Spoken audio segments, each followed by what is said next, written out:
Okay, this is the ceiling fan.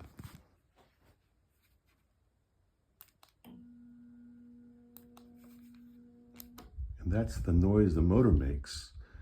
I'm wondering if this is normal.